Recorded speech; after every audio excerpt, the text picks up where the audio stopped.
Hello बच्चों, कैसे हो? गर्मी कैसे कट रही? गर्मी तो बहुत पड़ रही है भाई, अंदर रहने का और सेल्फ स्टडी करने का। आज 10th क्लास मैथ सब्जेक्ट में हम पहला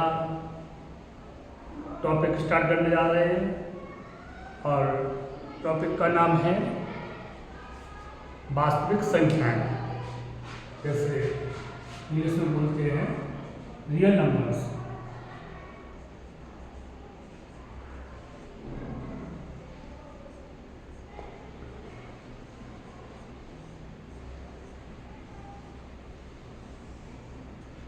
आज हम इस मैथ का पहला चैप्टर टॉपिक वास्तविक संख्याएं क्या होती हैं इसके बारे में आपको समझाएंगे। ध्यान से सुने और समझें।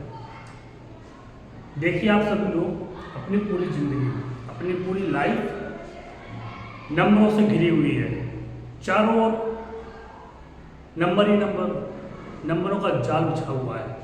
अगर आप इस जाल को समझ सके ना तो समझ लेना कि मैथ, पूरी मैथ आप बहुत फास्ट सॉल्व करना सीख जाओगे।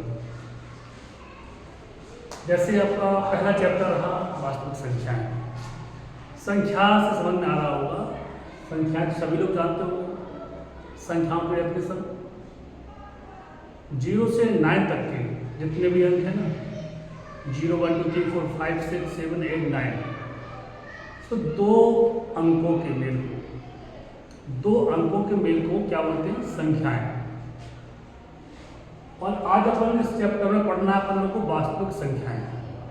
आपके चैप्टर का नाम है और इस चैप्टर के अंतर्गत आप सीखेंगे एलसीएम, एचसीएफ निकालना और इनकी दोनों विधियां, एक भाग विधि की होती है और एक गुणनखंड विधि के द्वारा हम एलसीएम और एचसीएफ निकालते हैं। ध्यान रखना है आप लोगों को कि अपनी पूरी लाइफ में जो नंबरों का जाल बिछा हुआ है, अपन को उस जाल में घुस करके उसको जाल में से कैसे अपन को उलझना नहीं है, जाल में जा करके कैसे उस जाल के साथ खेलना है और साथ ही साथ उस जाल से बाहर निकलना है। अगर ये आपको आ गया तो मैथ आपकी चुटकियों में सॉल्व हो जाएगा।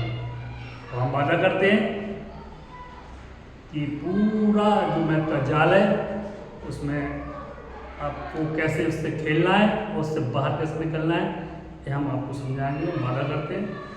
देखते रहिए, हर वीडियो में आपको कुछ न कुछ आपको हर चैप्टर का सॉल्यूशन मिलता रहेगा और हम पूरी कोशिश करेंगे कि आपको हर सवाल, हर प्रॉब्लम का सॉल्यूशन आपको समझ में आएगा। तो आज तो हमने पहला चैप्टर आपको इंट्रोड्यूस करवा रहे हैं वास्तविक संख्या से, तो इसके अंतर्गत अपन अंकगणित की आधारभूत प्रमेय, जो पॉपुलर प्रमेय है, इसके अंतर्गत जो आती है अभाज्य और भाज्य संख्याएं। इसकी पहले 9th क्लास में आपने पढ़ी होगी वास्तविक संख्याएं, उसमें चैप्टर रहा है। तो उसके अंतर्गत पूर्णांक संख्याएं, परिमेय और अपरिमेय, इन तीनों का अध्ययन किया है।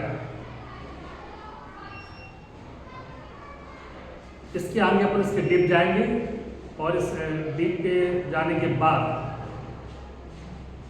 हमारी प्रमेय आती है अंकगणित की आधारभूत प्रमेय, जो ज़्यादा से ज़्यादा पॉपुलर है, सब लोग उसका यूज भी करते हैं। और इसके अंतर्गत अभाज्य और भाज्य संख्याएं अपन लोग देखेंगे इस चैप्टर में। भाज्य संख्याएं क्या होती हैं और अभाज्य संख्याएं क्या होती हैं, इंग्लिश में बोले तो प्राइम नंबर्स और कंपोजिट नंबर्स, इसके बारे में भी अपन पढ़ेंगे। बहुत अच्छा चैप्टर है और बहुत जल्दी इस चीज़ को आप लोगों को समझ में आने वाला है। आप बने रहना हमारे साथ और हमारी इस वीडियो को कंटिन्यू देखते रहना, तो हम भी वादा करते हैं वास्तविक संख्या ऐसा चैप्टर पूरी तरीके से आपको समझ में आएगा। आज इस चैप्टर को हम स्टार्ट नहीं करेंगे, पर इसके बारे में जरूर आपको समझाएंगे अपन को करना क्या है, कैसे इसको पढ़ना है, कैसे कैसे अपन इसको स्टार्ट करेंगे, इस चैप्टर में क्या क्या पढ़ेंगे। हमने आपको बताया कि पूर्णांक संख्या आपने पढ़ी होगी परिमेय संख्या, अपरिमेय संख्या, सारी चीज़ों को आपको आता होगा पहले से, फिर भी आपका रिवीजन हम करा सकते हैं, थोड़ा सा रिवाइज। पूर्णांक संख्याएं आप समझते होंगे, पूर्णांक सीरीज आपको समझ में आ रहा है। पूर्ण अंक, जितने भी सारे अंक हैं, प्लस के, जीरो, माइनस के, यानी जितने भी सारे अंक हैं वो सारे पूर्णांक संख्याओं के अंतर्गत आते हैं। आपने नेचुरल संख्या यानी प्राकृतिक संख्या के बारे में सुना होगा। तो प्राकृतिक संख्या किसको कहते हैं? प्राकृतिक संख्या, आप देखिए, प्राकृतिक संख्या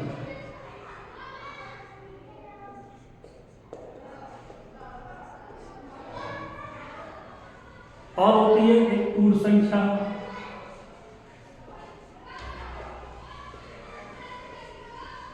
और अपन को भी पढ़ा है पूर्णांक संख्या।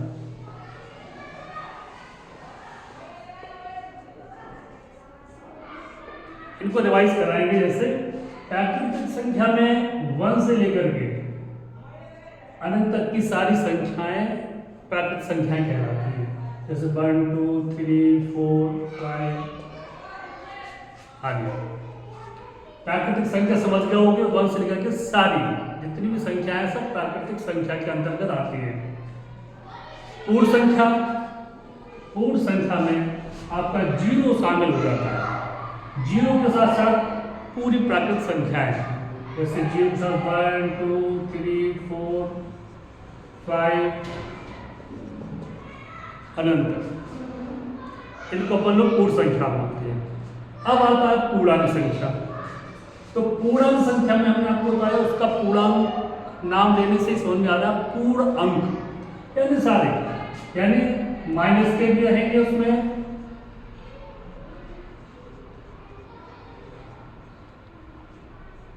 जीरो भी शामिल रहेगा और प्लस भी। यानी हमने आपको बताया कि माइनस, जीरो, प्लस सारे अंक जितने आते हैं वो कहाँ से आते हैं, कहाँ जाते हैं? पूर्णांक संख्या के अंतर्गत में आते हैं। तो आपने देखा होगा प्राकृतिक संख्या, पूर्ण संख्या और पूर्णांक संख्या। ऐसे तो आपने इसके बारे में पढ़ाई होगा 9th क्लास में, फिर थोड़ा सा रिवाइज कराते हैं। इसके बाद आती है आपकी परिमेय संख्या। परिमेय संख्या के बारे में भी आपको आता होगा, फिर भी आपको थोड़ा सा बता दें। परिमेय संख्या ऐसी संख्या होती है जो P/Q,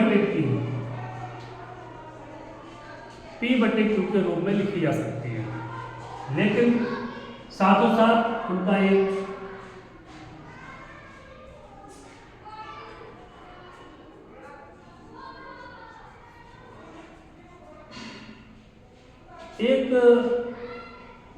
क्या बोल सकते हैं उसको, जो हर होता है P/Q, तो Q जो है 0 के बराबर नहीं होना चाहिए, जो उनकी शर्त होती है।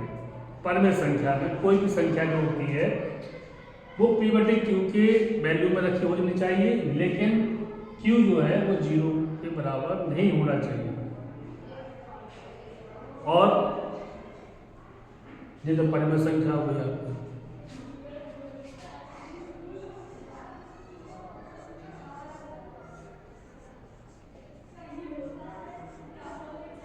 छोटे रूप वैसे आप जानते हो।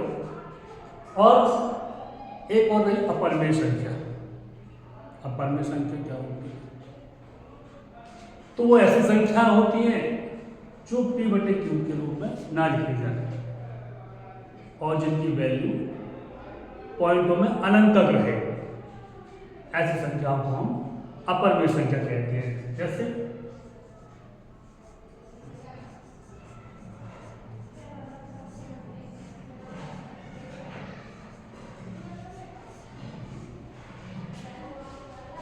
हो गया √2, इसको अपन P/Q में नहीं लिख सकते और इसकी वैल्यू जो है वो पॉइंटों में अनंत तक जाएगी। जैसे 3√3 ऐसे आगे। तो आपको समझ में आ गया वास्तविक संख्याएं के अंतर्गत जो अपन पढ़ रहे हैं। हमने आपको बताया संख्या के बारे में बताया, पूर्णांक संख्या के बारे में बताया, परिमेय संख्या, अपरिमेय संख्या। ओके, आपको समझ में आ रहा होगा। आप लोगों को जो हमने बताया वास्तविक संख्या के अंतर्गत प्राकृतिक संख्या, पूर्ण संख्या, पूर्णांक संख्या, परिमेय संख्या और अपरिमेय संख्या, हमने कोशिश की कि आपको सारी चीज़ों का स्टडी आप पहले भी कर चुके होंगे, अभी भी आपको रिवाइज हो गया होगा, है पता है। हाँ, तो आप लोग जानते होंगे। इसके बाद हम आपको बता दें, इस चैप्टर में 2 प्रमेय इसके अंतर्गत आती हैं। पहली है यूक्लिड विभाजन प्रमेय, जिसका ज्यादा प्रचार प्रसार नहीं है, लोग कम पसंद करते हैं क्योंकि थोड़ी लॉन्ग प्रोसेस होती है इसकी।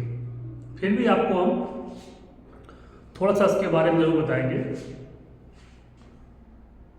इसके अंतर्गत कोई भी संख्या हो, जैसे a मान लिया आपने और दूसरी संख्या को मान लिया b, तो इस यूक्लिड विभाजन प्रमेय के अंतर्गत इस विधि से हम a का भाग b में देते हैं तो शेषफल बचता है r। a का भाग हम b संख्या में देंगे तो शेषफल बचेगा r, और इसी क्रम में विभाजन चलता रहेगा जब तक कि लास्ट क्रॉस ना हो जाए। तो ये प्रक्रिया काफ़ी लंबी मानी जाती है, जो ज़्यादा पॉपुलर है नहीं, तो ज़्यादा लोग इसका यूज़ भी नहीं करते हैं। और दूसरी प्रमेय आती है अंकगणित की आधारभूत प्रमेय, जिसको अपन इंग्लिश में बोलेंगे फंडामेंटल थ्योरम ऑफ अर्थमेटिक। ये वाली जो प्रमेय है ये काफ़ी पॉपुलर है, आज ज़्यादा से ज़्यादा सारे बच्चे इसका यूज़ करते हैं और हमें जल्दी समझ में भी आती है, आपको भी समझ में आएगी। पूरी मैथ नंबरों का जाल है, आपको जाल से समझाएं, बता दें। आपने महाभारत में अभिमन्यु का पाठ तो पढ़ा ही होगा। तो अभिमन्यु जिस चक्रव्यूह के जाल में फंस गए थे और निकल नहीं पाए थे, तो ये समझ लेना कि वो चक्रव्यूह जो है ना, वो मैथ का जाल ही है और हमें उस जाल में जाना ही है, लेकिन उस जाल में फंसना नहीं है।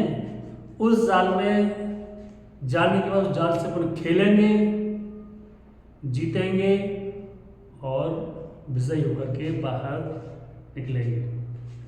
ये हमारा वादा है आपसे। ये पूरा चैप्टर हम आपको अगले वीडियो में क्रमबद्ध तरीके से इसी तरीके से आपको एक्सप्लेन करेंगे।